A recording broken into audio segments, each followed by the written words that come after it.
Ouça agora Fábrica de Podcast. Um canal especialista em gravação que vai ajudar você a montar seu podcast seguindo os padrões das plataformas.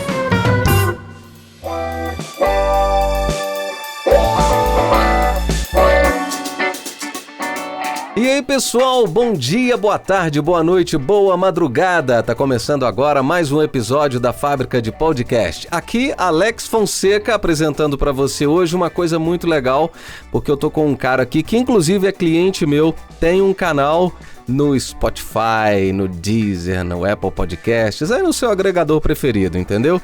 O cara, sabe o que ele faz? Vou falar não, depois da vinheta, ok? Fábrica de Podcast. Propague suas ideias.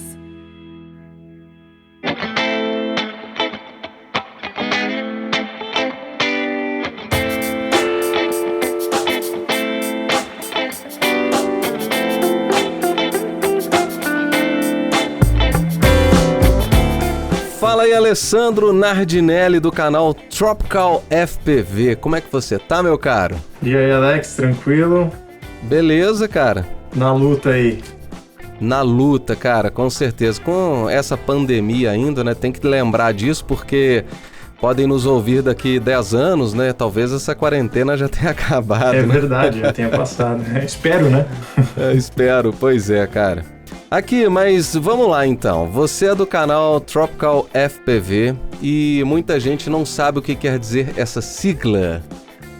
Do que se trata o FPV? Cara, o FPV é uma modalidade que faz pouco tempo que começou a ficar mais difundida, né? Acho que começou em meados de 2015 e tal. Já tem data de muito tempo já. Tem uns caras que já eram mais, como posso dizer, já tinham um mindset mais pra frente, né? Ali na tecnologia. Uhum. Mas começou a popularizar em torno daí, muito nos Estados Unidos também, e aí basicamente first person view, né? Quando você tá imersivo em primeira pessoa. E aí é muito aplicada aí para voos de aeromodelismo, e aí tem o segmento de drone, né? Que é principalmente o que o meu canal foca. Tá, mas a gente pode chamar esses jogos em primeira pessoa de FPV ou não? Ele é restrito a drones? Não, pode, é como se você tivesse, o FPV na verdade é a sigla que fala que você tá vendo em primeira pessoa alguma coisa, né? Entendi, ela não é fechada somente para drones, né? Não, é uma das coisas que a gente usa, o drone é uma das aplicações, né? Podemos dizer assim. Você sabe quando nasceu o FPV? Cara, não sei quando foi esse primeiro contato de alguém com o FPV, mas começou a ficar mais popular aí depois de 2015, pelo menos no mundo dos drones, onde a tecnologia começou a alcançar, onde as pessoas começaram a ter acesso, né, a esse tipo de tecnologia, tanto as tecnologias de próprio que vão lá dentro do drone e tudo mais, a coisa começou a ficar mais barata e tal, começou a vir da China, né? Então, aí a molecada começou a aproveitar, e quem era dos aeromodelos também passaram um pouco, e tem hoje muito cara que usa a mesma tecnologia para colocar nos próprios aviõezinhos de aeromodelismo. Então também é aplicado lá. E eu imagino que nos aviõezinhos deve dar uma adrenalina danada, né? Porque os drones racers, eles voam mais, tem mais velocidade do que os aviões. Os drones têm mais velocidade. O que a galera costuma mais fazer com os aviões é long range, né? O cara vai longe. Sim. Então, com o avião. Então ele coloca um motorzinho para quando ele virar a cabeça, a câmera virar lá também, ou com alguma chave no rádio. Então o cara sobe bem mais alto com o avião e vai bem mais longe, e ele consegue inclusive ver as laterais, né? Ele coloca aí um gimbal de 3 eixos, né? Deve ser isso. E né? Na câmera normal, na câmera que a gente usa no FPV, que ela é diferente da câmera com que você está gravando, né? A câmera que a gente usa com o sinal é uma câmera analógica, né? Apesar de agora estar começando a ter bastante coisa digital. Mas é diferente. Então você pode colocar assim uma GoPro, ou qualquer outra dessas câmeras de ação, num gimbal, né, e suspender e colocar ela para gravar, só que na verdade não é aquilo que você tá vendo. Ah, tá. Então a câmera de FPV ela é fixa. Ela Ela só enxerga para uma direção, e aí quem vai girar é o drone, no caso. No drone sim, você pode colocar um motorzinho ali para girar a câmera, mas a gente não está preocupado para essa câmera que a gente está vendo com qualidade. Então ela é uma câmera de muito baixa qualidade e o mais importante aí é a latência. É o quão rápido você vê a imagem, quão rápido ela muda, né? Qual a comunicação entre o que você está vendo e o drone, o avião está vendo, importa mais do que a qualidade do visual. Então ela tem que ter um bom rádio, né? Um bom RX-TX, né? Ela tem que conseguir transmitir, a maioria das câmeras hoje, na verdade, a câmera é conectada num transmissor de vídeo, e esse transmissor de vídeo manda o sinal de volta para o óculos ou para a estação, que é para a estação estática, né? Ou alguma coisa que você esteja ali referenciando, e esse sinal tem que vir bem rápido. E qual que é a faixa de frequência que utiliza? As câmeras utilizam, a maioria dos transmissores de vídeo utilizam 5.8 GHz, precisa ser uma frequência mais alta para ter banda para transmitir imagem com uma qualidade melhor. Não dá para ir muito longe, né? Porque quanto menor a frequência, né? Assim, na verdade, maior a frequência, mas menor a gama dela, né? Quanto maior a frequência, mais dado você consegue transmitir, só que menos espaço. Distância, exato. Isso, e sem atravessar coisas também, né? A penetração das ondas menores é bem maior, né? Hoje você tem ondas de rádio Você tinha antigamente as ondas AM, né? As ondas AM giram em torno de 1000 MHz. Sim. As ondas FM já estão bem mais, né? Já estão e elas de 80 a 100 e alguma coisa megahertz. Exatamente. Então você consegue ter uma qualidade de áudio melhor, porém a distância que a onda cobre é menor. Então você sempre tem esse trade-off. Então para vídeo a gente costuma usar uma frequência maior, porque tem que transmitir mais dados. E para o sinal de comando do drone a gente costuma usar menor. Então tem sistemas que vão aí desde 433 MHz até 2.4 GHz. Então você tem esse range de controle do drone, mas a câmera, o vídeo, costuma ser acima, né? Costuma ser em 5.8. Se perde e você tem um problema de interferência, aí ferrou tudo, né?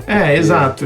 O que a gente costuma fazer por precaução você sempre usa o seu vídeo numa frequência maior do que você usa o seu rádio. Porque se você perder vídeo, você ainda não perdeu o comando, entendeu? Você tem uma noção de onde o drone tá e tenta trazer ele na munheca, né? Exato. Tem muita gente que tira o óculos. O cara que é bom hoje, que a gente considera um cara que voa bem, FPV, é o cara que também consegue voar sem o FPV, sem o vídeo.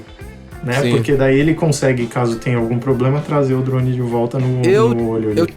Eu tive um problema uma vez, eu tenho um Spark, né, e eu tenho um smartphone, o Xiaomi Redmi Note 7. E, cara, eu tinha um LG G6 e eu não tinha problema nenhum de aquecimento com esse celular, então eu voava com ele tranquilamente. Aí com o Redmi Note 7, ele aquece, sabe, principalmente se tiver um sol, e eu não sabia. Tava voando com o meu Spark e de repente, pum, o celular deu mensagem de apagado por superaquecimento. E aí eu perdi, eu tive que trazer ele na intuição. Aí mais ou menos eu imaginava onde é que ele tava. Isso foi durante o seu voo, durante você tava... Foi durante o meu voo, aí eu fui buscando ele e o ouvido funcionando também para começar a ouvir o zumbido dele. A hora que ele chegou perto, beleza. Aí o celular foi esfriando, aí retomei. Caramba, então você já dá pra... Já ganhou mais da metade aí. Passei um aperto danado, cara. Aqui, mas eu sou fascinado com esse assunto porque eu gosto também, né? Já andei com uns desabafos aí pra você sobre isso. Eu montei um drone uma vez, um F450, e achei muito legal, achei muito bacana. Não vou falar como que eu montei não, pra gente conversar sobre isso daqui a pouquinho. Mas aí eu quis entrar um pouco para esse hobby, né? Não necessariamente eu entrei por completo, porque depois eu vendi o F450 porque eu fiquei com medo das baterias e tal. não devia ter vendido o drone, vender só as baterias ou descartar as baterias para depois comprar novamente. Me arrependi, mas tudo bem, aconteceu. Mas é bom que eu monto outro, não tem problema, né? Exatamente. Aí depois eu comprei o Spark e já fiz alguns vídeos, algumas fotos, e eu acho bem legal e eu gosto bastante, né? Agora eu queria que você me falasse sobre essa questão do FPV, se a gente pode utilizar isso, por exemplo, em qualquer tipo de drone, um drone aquático, um drone terrestre, se esses drones submarinos, né, existe essa modalidade esportiva ou não? Ou é só na questão profissional? Existe, tem muita... Isso trouxe uma gama de aplicações tecnológicas que não são só exclusivamente voltadas ao hobby, né, a alguma coisa mais especificamente a aeromodelismo ou algo do tipo. Você tem muita aplicação militar, né, você tem muita aplicação científica, né, você tem aqueles robôs que descem lá embaixo do mar para pegar amostras de coisa, aquele cara não deixa de ter uma câmera né, e de conseguir fazer as sondagens. Então quem está pilotando ali está pilotando vendo um vídeo e tudo mais. Então tem uma série de outras aplicações, inclusive no próprio FPV eu uso como um hobby, né, mas tem muita gente que enriquece o trabalho de audiovisual com essa aplicação. Agora você consegue pegar muito mais ângulos, né, e takes de vídeos que antes era difícil fazer. Inclusive agora no release acho que foi no iPhone 12, aí a Apple utilizou as imagens de um cara que voa e passou um take bem rápido assim, mas uma das imagens dos cavalos andando assim foi feito com um drone e um celular em cima do drone lá pra prender onde a GoPro iria, entendeu? Eles prenderam o iPhone 12 lá no drone e fizeram a filmagem com ele. É isso que tá no vídeo lá, mas muito provavelmente foi feito assim mesmo para mostrar as capacidades do dispositivo. Que massa. Então quem trabalha com audiovisual tem se beneficiado demais da modalidade também, e aí começa a separar, né? Dentro você tem quem usa exclusivamente por um hobby ali, tem os caras que estão começando em corrida de drone, tem os caras que estão num audiovisual ali para enriquecer o trabalho, então tem uma série de outras aplicações, tirando, claro, a militar e a científica. É bacana. Esses dias eu vi um documentário, eu gosto muito de documentários sobre extraterrestres, e mostrando evidências de que existe algo estranho. Agora eu não lembro em qual mar que não, mas eles foram com um drone subaquático, não é? E esse drone, ele perdia a frequência quando ele chegava próximo desse objeto que eles suspeitam que seja extraterrestre. Aí a imagem desaparecia. Aí eles voltavam com o drone, trocaram de drone, pegaram outro drone, mandaram ele também. A hora que chegou próximo desse local, ele perdeu a imagem. Aí eles puxaram. Esse drone, por segurança, parece que ele é conectado a um cabo, não sei se o cabo é da câmera, né? Por ser aquático também, não sei definir isso, né? Bom, para quem quer começar nessa modalidade de droneiro, de FPV, sabe, de drone racer, ou não, ou de drone normal mesmo, dá para construir seu próprio drone? Qual a média hoje para construir um drone assim com um preço legal? Qual que seria a média de preço hoje? Legal, o que eu costumo recomendar, inclusive que está na minha série aí dos podcasts, é que se alguém quiser começar no FPV, porque é um pouco diferente quando a gente fala de FPV do drone normal, porque o drone normal inclui todos os sensores que fazem um piloto de FPV se preocupar, e que, por exemplo, num drone da DJI você não teria preocupação. Então, o drone sabe se ele vai bater alguma coisa, se ele vai pousar perto na água, né? Ou se ele vai levantar numa região de aeroporto, por exemplo, que é outra coisa super importante. Sim, né? Com certeza. Então, ele tem toda essa tecnologia embarcada. Então, quem quer comprar um drone mais exclusivamente pela própria questão do lazer em si, e de ter ali para tirar umas fotos e tal, e não precisa se preocupar muito com a técnica e a tecnologia por trás e tudo mais, vale um drone desses de mercado normal. Para quem quer, aí dentro daquele cenário, né, enriquecer o audiovisual, ou fazer pelo hobby, né, ou cientificamente experimentar alguma coisa, vale ir para o FPV, e aí eu recomendo ir para um simulador. Por quê? Porque o FPV voa num modo que chama modo acro. Ele é um modo onde, quando você dá a posição no seu joystick ali para a esquerda, e volta para o meio, o drone continua virado para a esquerda. Entendeu? Então você tem um jeito de comandar o drone que é diferente do que... Não é algo tão... Como é que eu posso dizer? Não é algo tão intuitivo. Saiu exatamente. Junto. Exatamente. Então, e pra mim é o que faz da modalidade ser interessante, tá? Porque te permite fazer um monte de outras coisas que num drone normal não te permitiria. E tem a questão da adrenalina também, né? Ah, sim, tem lugar que às vezes eu subo que a perna fica até bamba, porque às vezes, por exemplo, agora no final de semana a gente vai voar numa faculdade abandonada. Cara, que massa! Exato, então tipo, são cenários onde, pô, é concreto, sabe? Você tem todo o problema de vídeo, você tem o problema de você dar uma porrada, sua GoPro pode quebrar. Então aí você vai só com um drone ou você vai com um sobressalente ou você vai com um e suas peças? Eu vou com 2 e suas peças, né? Pra não perder a viagem. Entendi. E ser também alguma coisa que às vezes, pô, você tá ali, deu tudo certo no seu voo passado, na hora que você liga o negócio lá, tá com problema no vídeo. Ou alguma coisinha assim, sabe? Então, tipo, é sempre legal ter 2, mas é mais pelo hobby mesmo e não perder a viagem, né? Entendi. Tá, então quem quer começar hoje no FPV, ele vai montar seu próprio drone. Eu recomendo ir para um simulador primeiro, né? Adquirir um radiocontrole e ir para um simulador, porque lá no simulador você vai poder quebrar à vontade, você vai poder bater à vontade até você pegar o jeito da coisa. É um jogo, né? Morreu, é um jogo, exato. Morreu, novo. Aperta o reset ali, você tá de novo no negócio, né? E aí você tem um radiocontrole, que é onde você vai usar o mesmo radiocontrole para pilotar o drone real. A ideia do simulador é estar o mais próximo real possível. E aí quem for pro simulador depois e gostar do hobby, já tem um jeito aí, 10, 15, 20 horas de simulador, já pode... Ou você pode comprar um FPV pronto, que aí eu não recomendo muito, porque uma hora você vai ter que fazer um reparo nele. Então é legal você montar, porque daí você tem todo o passo a passo. Você vai ter que ser um mecânico do seu próprio drone. Você exatamente.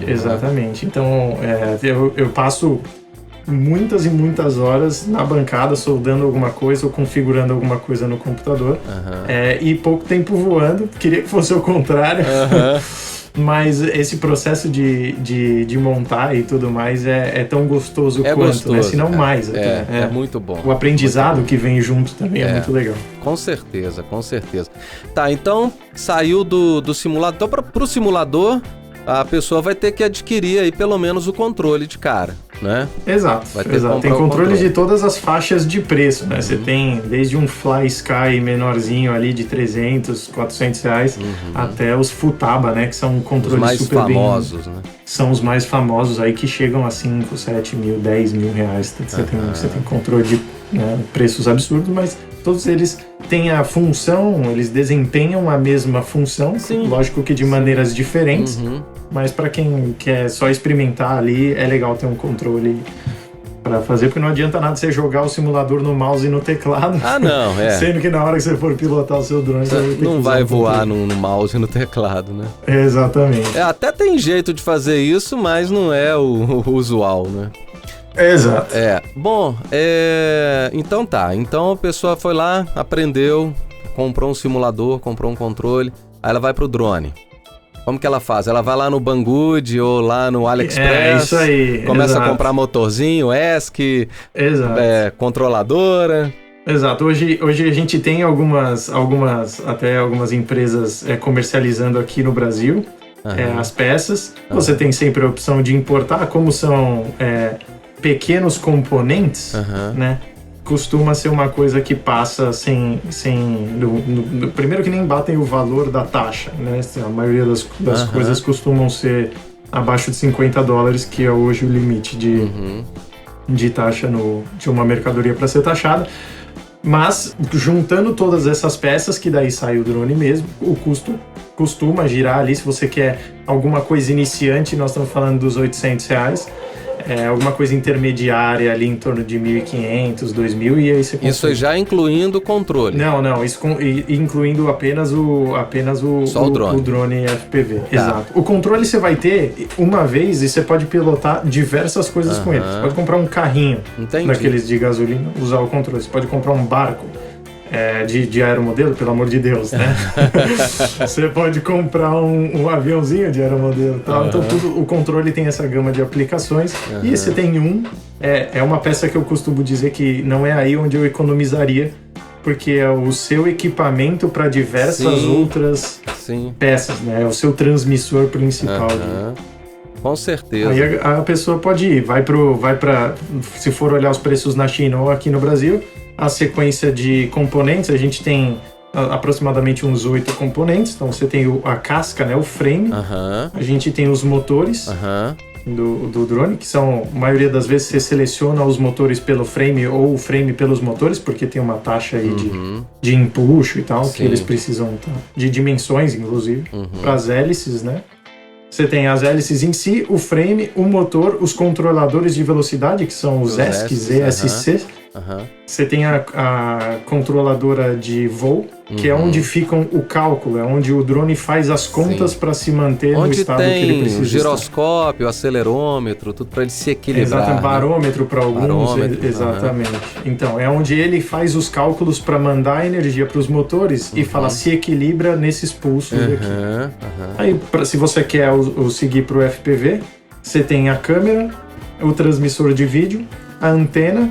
E aí, para finalizar o drone, a gente tem uma pecinha que é o RX, que a gente fala, que é o receptor do rádio. Então, quando você for der o comando no seu controle, algo precisa receber o controle no drone.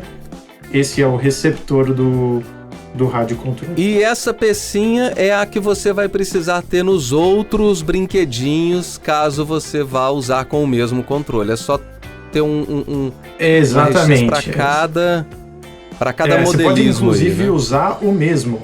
Você pode colocar o mesmo nos outros, que daí você voa um, não pode voar o outro. Isso, você desconecta e conecta, desconecta e conecta. Né? Exatamente. Tem engates rápidos hoje que já são feitos exatamente para isso, para você conectar o receptor de um e quer voar outro, você pode plugar só o receptor no outro e tá pronto. E aí, adicionalmente, se você quer usar o FPV, aí tem o óculos, né? Que é onde você vê a imagem do que o drone tá vendo. Tá.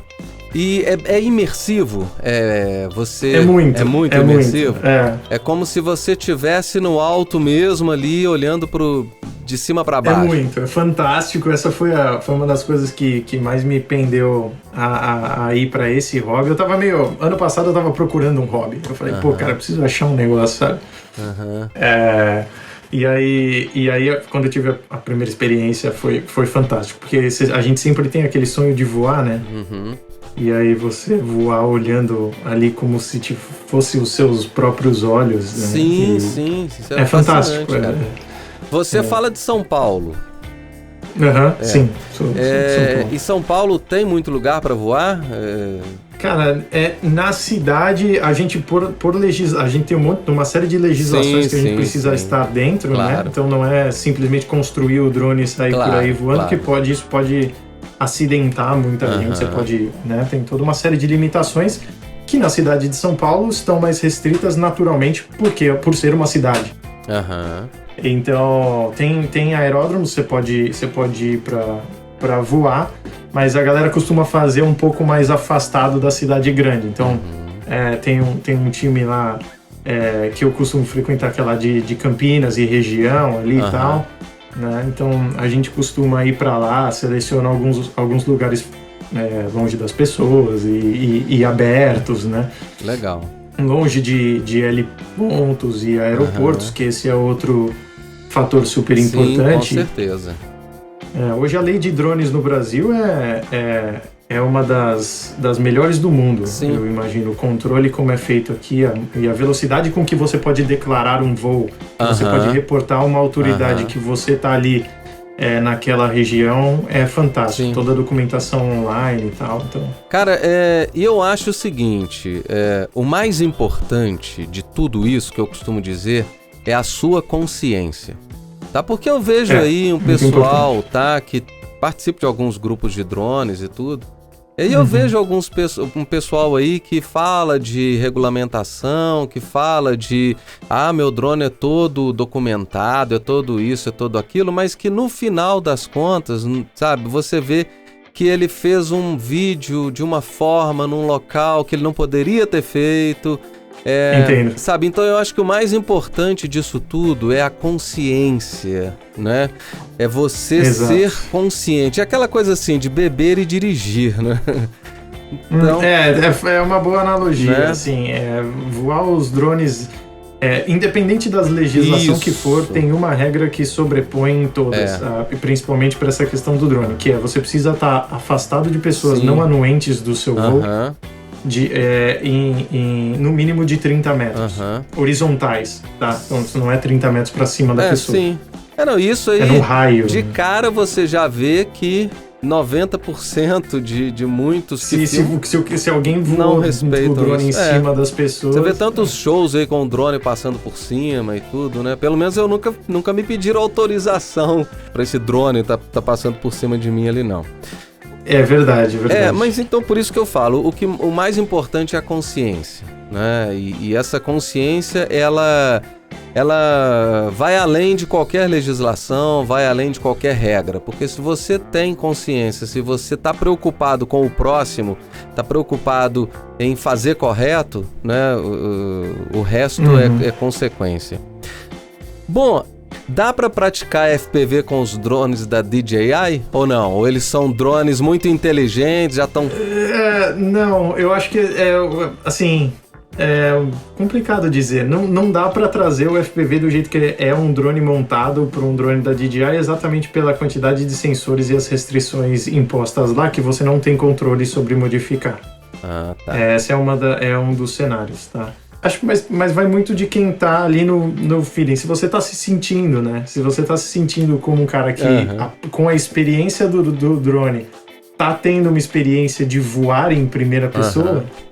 Cara, você tá, mas no final das contas é a imersão que o óculos te traz, que a câmera frontal te traz num drone montado, que chega a bater 150, 180 por hora. Né? Em drones de corridas mais invocados, o cara consegue essas velocidades, né? Entendi. Então, e a falta de manobrabilidade, né? Que o drone da DJI tem comparado com o drone FPV, o drone FPV acaba te trazendo uma experiência mais imersiva em nível de vou dar um mergulho nesse buraco aqui, sabe? Parece mesmo que você tá voando lá pra dentro do negócio, sai do outro lado, tá?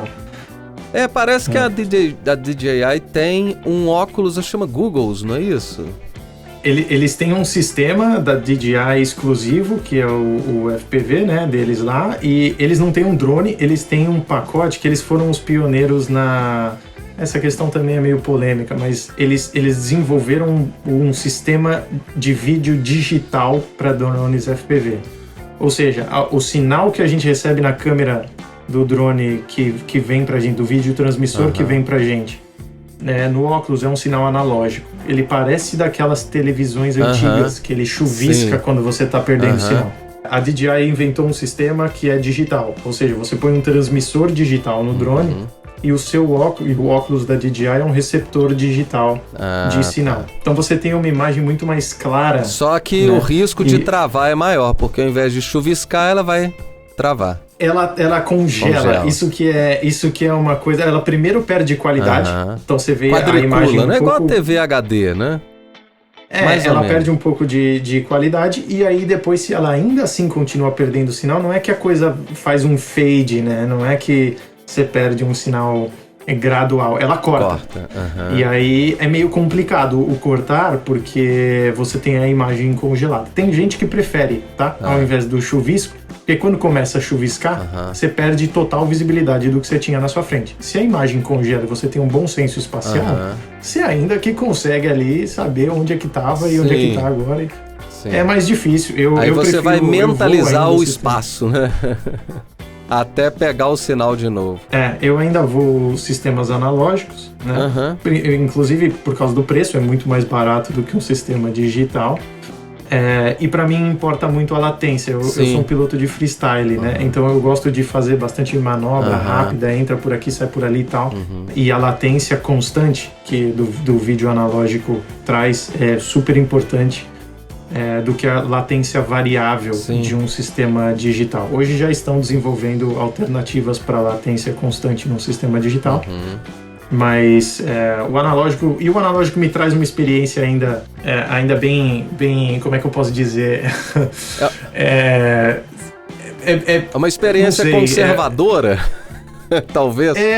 Não, eu acho que usar o vídeo digital é mais conservador do que o vídeo analógico. Porque a qualidade da imagem é muito melhor. Então, às vezes, quando eu vou mergulhar num monte de árvore, eu vejo uma aquarela. Ah, tá. No sistema analógico, entendeu? Quem usa sistema digital vê os galhos de cada árvore. Então você tem muito mais resolução. Aí seu cérebro consegue tomar decisões muito melhores nesse nível.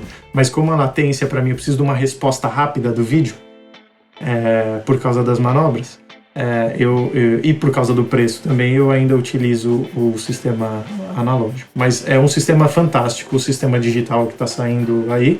Quem vai para áudio e vídeo costuma utilizar o sistema digital, até porque o cara não vai ficar fazendo pirueta, o foco dele é pegar o melhor take, o melhor enquadramento, então faz com total sentido para lá. Eu nunca vi de perto um sistema FPV, não. Conheço os drones racers, assim, mais em vídeos, em tutoriais e tal, mas presencialmente eu nunca vi, nunca peguei, nunca usei, nem sei como é que é.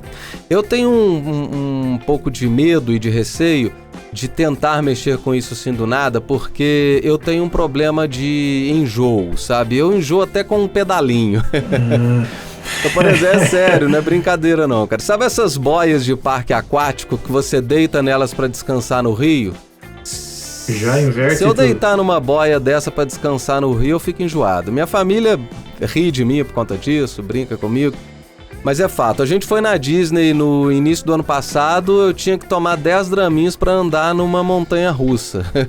A experiência acaba ficando meio limitada, né? Porque você tem que ter... com certeza, mas assim, faz parte. Bom, faz parte. Mas eu ainda vou montar o meu próximo drone, tá? Talvez seja um drone racer só de brincadeira, né? E tudo. Mas eu quero saber uma coisa de você. Você já passou um perrengue com o drone de sofrer um acidente feio com ele, dele estraçalhar, dele quebrar, de dar perda total ou não? Ou até acertar, por exemplo, uma vaca sem querer. Com ele, e graças a Deus foi só com ele a experiência negativa, porque foi exclusivamente o drone que se estraçalhou. Então não foi nem eu, nem nenhum outro, né, nenhum outro corpo vivo, que eu posso dizer, né? Uma vaca, um ser humano, sei lá. Já teve uma vez que eu tava fazendo uns takes em cima do mar e eu perdi o sinal, o drone mergulhou com tudo. E aí, enfim, fui lá nadar, só que era 6 da manhã, eu tava sozinho na praia e eu tava com todo o equipamento na mochila. Então eu tive que deixar a mochila na areia pra ir pegar no mar, só que aí você fica... Vão roubar seus equipamentos. Na mochila, sabe? Exato.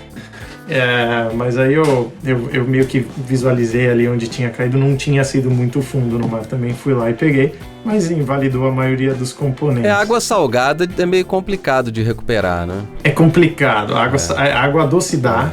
A minha sorte foi que quando bateu, eu fui fazer um mergulho por cima do morro com árvores que acabava na praia. E tinha um galho sobressalente que eu não vi, eu tava beirando bem perto das árvores assim. E aí ele era logo a última árvore antes do mar, né? Então por isso que caiu na água. E quando bateu, ele desconectou a bateria. Então o drone não caiu energizado. Isso foi bom, isso foi um ponto positivo. Isso foi bom. Aí então eu consegui recuperar alguns sistemas, mas é complicado porque a água salgada corrói. Eu até tinha passado. E tem os capacitores também, que às vezes não dá tempo de esvaziar a energia deles, então alguma energia tem ali, ele acaba fechando. Então fica alguma coisinha. Eu consegui salvar os controladores de velocidade dos motores, né, os ESCs, porque eu tinha passado um produto que impermeabiliza. Legal, que sorte. Exato. Aí foi uns milhinhos embora. Foi uns milhinhos embora. Foi por aí. O maior problema foi a GoPro, na verdade, porque a GoPro era uma 3 e ela não é só no case dela, original, não é a prova ela d'água. Foi embora. Então e ela estava energizada. Ela se perdeu, foi. Mas eu nunca tive problema assim.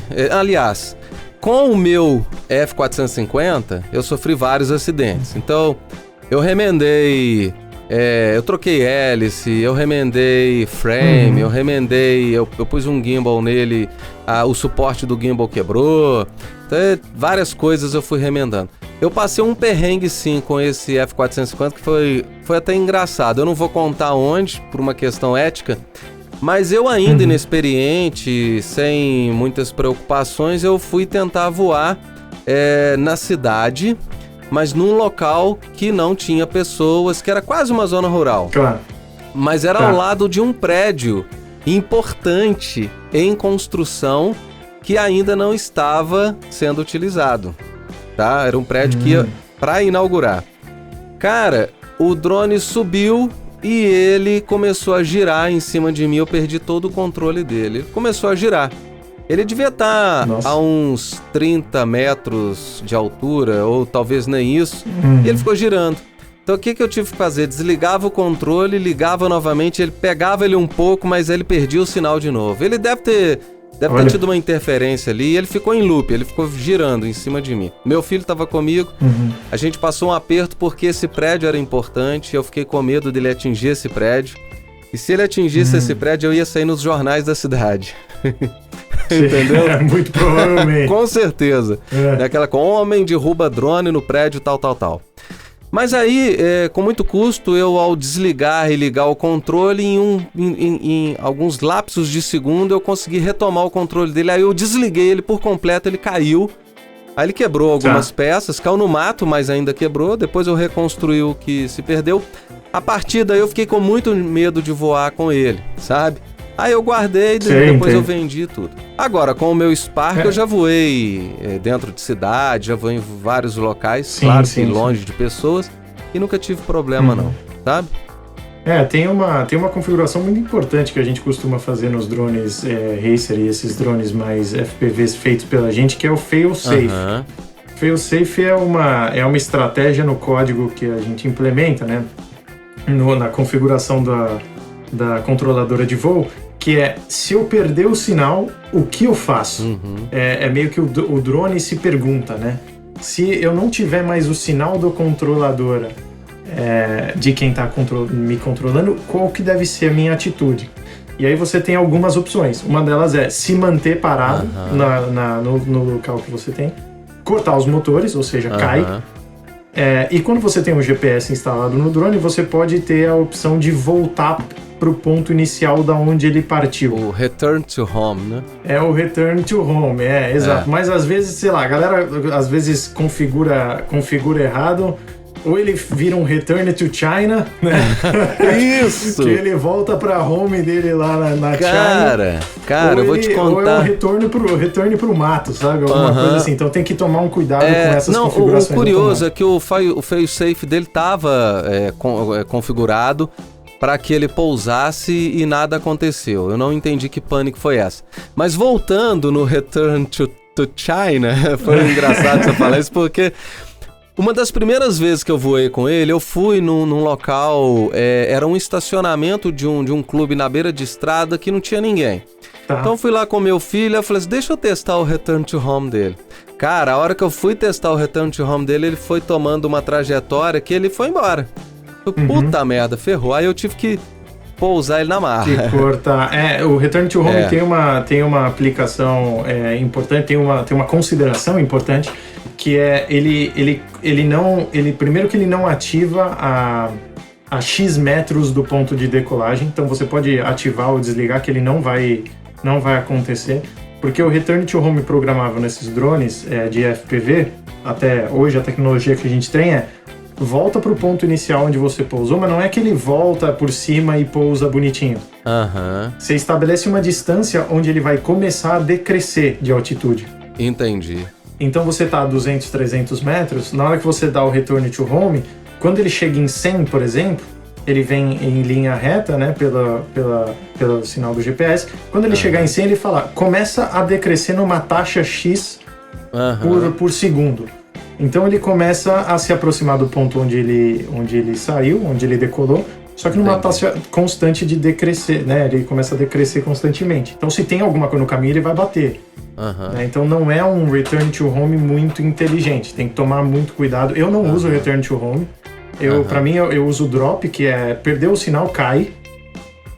Porque de qualquer forma eu prefiro do que ele tentar manter a altitude por si só ou tentar voltar para algum ponto. Eu no meu Spark eu nunca testei o Return to Home, sempre tive segurança com a bateria dele, sempre voltei na mão mesmo, nunca me arrisquei. Os Return to Home da DJI são bem completos, tá? Eles usam todos os sensores e tudo mais. E eu já vi em vídeos que drones que voltaram pro ponto que ele saiu mesmo. Eles são muito precisos, né? Precisos, impressionante. Bom, Alessandro, a gente tá terminando, cara. Assim, eu queria só te falar se você tem alguma consideração a mais aí pra falar pra galera aí. E falar do seu canal também, convido o pessoal aí, passa seu Instagram, o nome aí do canal e tudo. Legal. E qual que é a proposta de tudo. Legal, acho que considerações para quem está interessado na modalidade pode começar mesmo pelo simulador para ter uma gestão de custos aí um pouco mais, você não ter tanto perda de tempo e de dinheiro, mas é uma modalidade, um hobby fascinante. Fazia muito tempo que eu não tinha um hobby dessa forma que me engajou muito, tanto em nível de aprendizado, quanto também em nível de quanto imersivo é. Eu sempre tive essa vontade de voar. Eu, na faculdade, fazia uns projetos meio malucos. Eu sou formado em engenharia mecânica. Fiz foguete na iniciação científica. Legal. Então, eu sempre gostei muito dessa parte aeroespacial e tal. Então, para mim, foi um baita de um achado legal. Pensando nisso também, para poder trazer mais pessoas, trazer mais conhecimento, eu criei o podcast. Então, é o tropical.fpv. Né, tá disponível nas plataformas aí mais comuns, tem no Deezer, tem no Spotify, tem no Anchor lá, tem no Google Podcasts, então tem bastante coisa, e a proposta é trazer conhecimento nacional, porque a gente precisa instigar a indústria, precisa instigar o desenvolvimento desse tipo de coisa para o país, para inclusive aplicações científicas, militares, de hobby. Enfim, quanto mais tecnologia a gente tem aqui dentro nossa, mais legal porque a gente consegue baratear as coisas e ter uma influência legal no cenário do FPV. Então foi pensando nisso que eu criei o canal. Tem o Instagram lá também com o mesmo nome, tropical.fpv. E lá eu posto mais as questões dos voos, tal, enfim, o que eu tô fazendo meio naquela hora. Eu vi que você marcou a gente lá hoje. Eu marquei, né? Eu já coloquei lá no meu Stories também, já tá lá. Boa. Legal. Agora, cara, como que você conheceu a Fábrica de Podcast? Só de curiosidade. E foi uma pesquisa, mas assim, eu tenho um colega que trabalha com edição já há algum tempo, e aí eu perguntei pra ele, meio tipo, o que eu faço pra começar, né? Porque eu tentei gravar, tentei editar por mim mesmo e tal, e aí eu falei, acho que não é algo que eu quero, meu hobby é o FPV, entendeu? Entendi. Falei, não, então vou gravar aqui e tal, e aí eu achei uma série de outros sites e de outros serviços, incluindo o da fábrica, mas foi com que eu mais me identifiquei ali e tal. Legal, foi direto já fechei com vocês, foi super, a experiência até agora está sendo maravilhosa, tal, velocidade fantástica que vocês editam e tudo mais, então está disponível a atenção, inclusive de você, Alex. Agradeço muito pela confiança e a gente faz com carinho, cara, a gente faz aqui com carinho, com amor. Dá pra ver, dá pra perceber. E dedicação, e a gente se preocupa demais com o padrão, porque a gente observa que os podcasters, claro, toda regra tem sua exceção e existem muitos bons editores aí no mercado, sem dúvida, né? Mas a gente se preocupa com o padrão, porque as plataformas exigem alguns padrões e muita gente nem sabe que esses padrões existem, né? Interessante, eu mesmo não sabia. Por exemplo, os loudness, né, para o Spotify, eu vou falar de Spotify. O Spotify exige que seja menos 14 LUFS, né, menos 14 LUFS, de loudness e menos 1 de true peak, tá? Menos 1 dB, né? Menos 14 dB e menos 1 dB. Bom, aí o menos 1 dB é para que não haja distorções lá na plataforma, então não pode ter distorção. Ao invés de ele chegar no 0, ele fica barrando ali como se fosse entendi. Pra não estourar, né? Para não estourar. E menos 14 é uma taxa de volume máximo, né? Na verdade, assim, a gente pode ter uma oscilação, porque a voz não é linear, né? Então, assim, a gente oscila entre menos 12, menos 14 e tudo. E fora outros padrões, né, que a gente precisa se preocupar aí, né? Mas é isso, meu caro, então, obrigado pela sua participação. Imagina, obrigado eu pelo convite. Foi bom demais bater um papo com você. A gente pode fazer um outro bate-papo desse, se você tiver algo interessante para falar, pode me falar que a gente, né, compartilha disso aqui. Show. E te espero no seu próximo episódio. Valeu! Ouça também o meu próximo episódio. Show, já escutei alguns lá, legal. Da viagem e tal, já vi bastante coisa. Mas muito obrigado, Beleza. Alex, pela oportunidade, mais uma vez, e é isso aí, tamo junto. Beleza, cara. Então, pessoal, falei aqui com o Alessandro Nardinelli, o cara do Tropical FPV. Se inscreve lá, né, assina lá o podcast dele, vale a pena, é muito legal. Eu mesmo faço questão de editar e quando não dá para eu editar, eu ouço em seguida, até para fazer uma auditagem ali, né?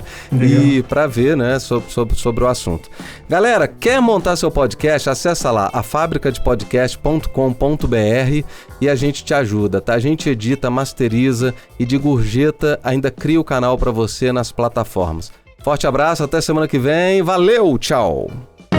Você ouviu Fábrica de Podcast. Você conta a história e nós fazemos o som. Te espero no próximo episódio.